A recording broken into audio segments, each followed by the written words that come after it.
ကျင်ပဲလန်းလျှောက်သာသွားကြပြီမနှင်းလီမနှင်းလီမနှင်းလီရဲ့ချိန်မလုံးခင်မှာ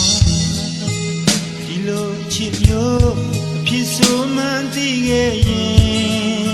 စချိန်ကလေးကအချစ်တွေမပြေဘူး